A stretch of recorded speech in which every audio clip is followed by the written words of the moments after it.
So people are always asking me for recommendations when it comes to things because they know how truly great my taste is and how knowledgeable I am. Whether it be anime, manga, video games, you name it, they look to me to guide them, and honestly I don't blame them. It's only right that they will look to someone great for guidance, but for a long time now, I've ignored their wants and wishes, feeling like they are not worthy of such a video for me. So you might be asking yourself, well, what changed, young? What made you decide to make this video? 3 reasons. 1, my real supporters. They have been supporting so good lately that I decided to reward them. 2, there are not many good manga recommendation videos on YouTube. I've seen so many other people make manga recommendation videos and most of them are complete trash. They suck. These people have terrible taste and all recommend the same manga over and over again. So it's up to me to bring an actual good list, proving once again how truly great I am. And lastly, I've been reading a lot, and I mean a lot of manga lately, and I just so happen to feel like talking about some of those manga that I've been reading. So yeah, you people should feel blessed, honored that I'm making this video, because honestly I didn't have to. So I'm only going to be talking about each series briefly, that way I'm not here all day. So if you want to know more about a certain series, you can always look it up for yourself. You can Google it, ask Alexa. The choice is yours. So without wasting any more time, let's get started. Alright, so kicking this list off is Where Gelder. I'm probably not even close to pronouncing it the right way, but honestly, who cares? If I had to compare this manga to anything, it's pretty similar to Black Lagoon, where you have this city with a bunch of organized crime, violence, drugs, and badass female characters. The art is incredible, the fights are brutal, and the story has been pretty interesting so far. I'm very curious to see where this one goes because so far I've been loving it. Next up is Coverless. In this manga, a solar flare causes the planet to lose all of its color, leaving humans deformed and close to extinction. Now, the story starts off with the main character going against this cult who worships color and wants to use the power that's hidden in color for their own personal gain. Now, while researching the cult, he ends up rescuing this girl from them that they kidnapped, and the story pretty much goes from there. It's kind of confusing and hard to explain, but just read it. Trust me, this manga is really unique. It's interesting how the manga is usually drawn in black and white, and in this manga, they add hits of color in certain panels to signify there being color in the story. It's really unique, and there's some cool action. The main character is a complete badass who gets stuff done. This is a manga that definitely needs more attention. It's hard to find a lot of information about it. I found it honestly by pure luck, but hopefully it gets more popular. Up next is Heavenly Delusion. I just started reading this one and I'm really enjoying it so far. This is a post-apocalyptic manga with a great sense of mystery. It follows 2 teens as they navigate this fallen city. There's these weird man-eating monsters that they have to watch out for, as well as other humans. The story has been pretty interesting so far. The characters are solid, the art is good, and it's been a very enjoyable experience.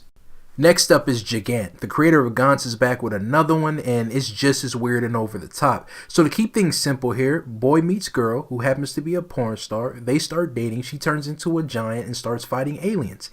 Yeah, it makes absolutely no sense, but that's the beauty of it. It's so enjoyable that who cares? I'm just here for the ride, baby. There's great art and some genuinely hilarious moments mixed in. As long as a manga is able to keep me entertained, that's all that matters, and this one has definitely been able to do just that.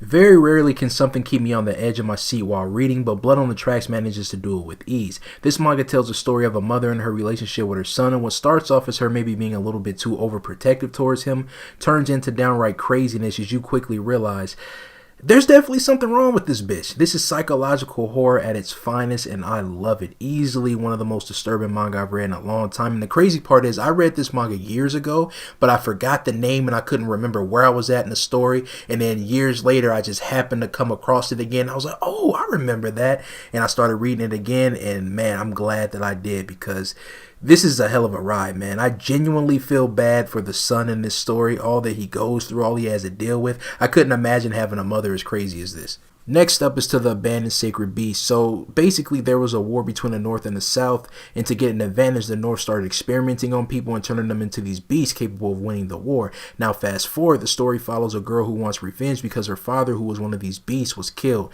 She finds the man who did it, and he convinces her to go on a journey with him to show her why these beasts are better off dead. The story has been pretty interesting. There are tons of epic monster battles, and the art is simply amazing. Definitely some of the best art I've seen in a while, and I can't wait to read more. Next up is Shibuya Goldfish. So in this manga, goldfish suddenly start to appear out of nowhere and begin eating people. There's blood and guts everywhere. And you might be thinking, goldfish that eat people? Oh, but come on, young. How is that even possible? This sounds incredibly stupid, and it is. But that doesn't stop it from being entertaining. The premise is so ridiculous that it just works for some reason. This manga is good old-fashioned fun. Seeing people get eaten by goldfish in the most hilarious and brutal ways imaginable is awesome. They're just swimming around doing their thing, and it's oddly satisfying watching a bunch of man-eating goldfish. I've been having a lot of fun with this one. Next up, we got Smoke and Parade. So this is by far one of the edgiest manga I've ever read. It's almost hilarious how edgy it is. So basically, you have this technology that can replace limbs, organs, etc. But all is not what it seems, because this new technology takes over the host and turns them into these violent, bloodthirsty murderers that just kill everything around them. Then you have this team that comes in and deals with them before they get out of control. It isn't anything particularly unique or original, but it's still an enjoyable read. I love edgy manga where there's a lot of blood and gore and stuff like that going on. So it definitely has that, and that's enough to keep me reading. Next manga that I've been reading is called Bloody Monday. This story follows a young hacker who gets his hands on a data chip with information involving this deadly virus, and from there on out, people get murdered, framed, so on and so forth, and he has to use his hacking skills to put a stop to the people trying to spread around this deadly virus before it's too late. I've always loved manga, or really any form of media having to do with viruses, but it's kind of ironic I picked now of all times to read a manga about a virus. But with that being said, this manga has been very solid all around, and I definitely can't wait to read more. Next manga is Terror from Mars. So I've known about this manga for the longest, and I've always wanted to read it, but for some reason just never did until now. So in this manga, scientists sent roaches to Mars as some sort of plan to make it habitable for humans in the future. Fast forward to the future, and a group is sent to Mars, and upon landing, they find out that those roaches have mutated and turned into these humanoid roach creatures, and you can't step on these motherfuckers, and you can't use raid either. These people start getting clapped left and right because these roaches are just strong as hell. It's just a bunch of insanity, and I love it. The roaches are so damn creepy but hilarious at the same time with some of the faces they make and the things that they do. This has definitely been one of my favorite manga to read at the moment. I picked Hell's Paradise up on a whim simply because I thought the cover for volume 1 looked dope. That's usually how I find a lot of my manga. If the cover art looks cool to me, I'll check it out. Sometimes it works and I find a genuinely great manga, and other times the cover was deceiving and the manga is actually some butt. This is one of those times where it worked out. So you have an assassin where basically he's about to be executed until he's given a choice: either die or travel to this mysterious island in search of this elixir, and if he finds it and brings it back, he'll get a pardon and be free. He decides that he wants to live and takes the offer, but he's not the only one. The offer was also given to a bunch of other criminals, so they all travel to this island, and that's where the story begins. Now the island is extremely messed up. There's all types of weird monsters roaming around, and nothing really makes sense. So he has to deal with all of these weird creatures as well as other prisoners, because, you know, everybody's out to get each other and everything like that. So certain alliances are formed, and it's just really interesting to see it unfold. And I'm really enjoying this manga so far, man. The art is great. The fights are dope. The main character is a ninja. You mean like Naruto, man? No, don't get excited, Naruto. It's not that corny Naruto. This is my ninja. No, it's nothing like that.